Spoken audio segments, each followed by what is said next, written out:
The anniversary trip to the Bahamas felt off, and my wife of 15 years had been unusually distant in the weeks leading up to it. The usual excited chatter about packing, itinerary planning, even choosing the right shade of sunscreen had been replaced by a chilling silence, punctuated only by her replies and the constant tapping of her phone. I choked it up to stress. We've both been working long hours, juggling kids' activities, and the pressure of maintaining our upper middle-class lifestyle was starting to wear on us, or so I thought. The Bahamas ironically intensified the feeling of unease Emma seemed to touch, while I marveled at the turquoise water and the pristine beaches. She spent most of the time glued to her phone, her eyes darting nervously whenever I approached. We barely touched. The intimacy that once defined our relationship was replaced by a suffocating emptiness. I tried to bridge the gap, suggesting romantic walks on the beach, candlelit dinners, anything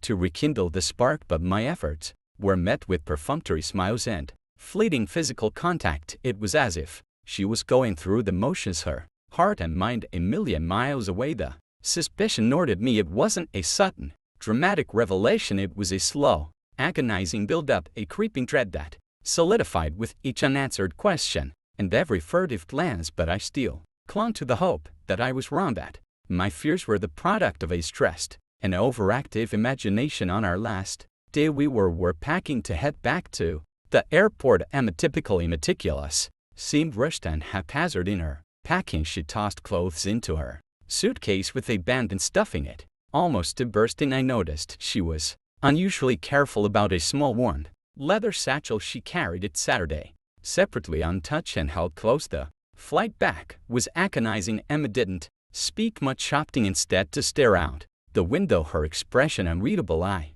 felt a deep sense of foreboding, a feeling that something was terribly wrong. We landed late, tired and emotionally drained. We arrived home to a silent house, the kids already asleep. We went straight to bed, the unspoken tension hanging heavy in the air. I couldn't sleep. I tossed and turned, the unanswered questions and goring suspicions driving me crazy. The next morning, Emma left early for work, supposedly to catch up on emails and paperwork. I decided to take a day off to be with the kids while they were at school. I decided to clean the guest room, a room we hadn't used in ages, and this untouched since our return from the Bahamas. A small, almost invisible tear in the lining of Emma's suitcase, hidden under a pile of neatly folded shirts, caught my eye. My heart pounded in my chest. I carefully reached into the tear, my fingers brushing against something soft. I pulled it out, a small silk scarf, the kind of woman might wear to a special occasion, but one that was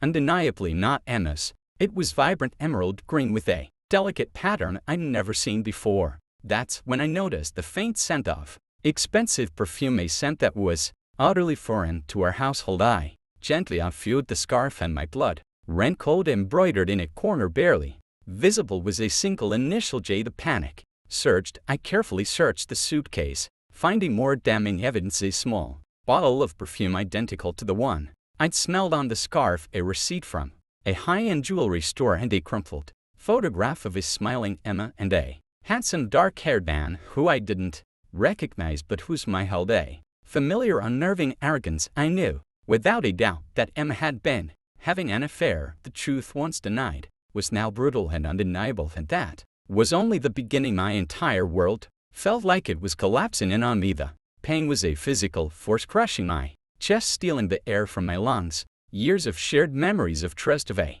life built together, all crumbled to dust. The anger started as a low burn, a simmering resentment, but as I held that scarf and looked at the photograph and the receipt, I felt it flare up into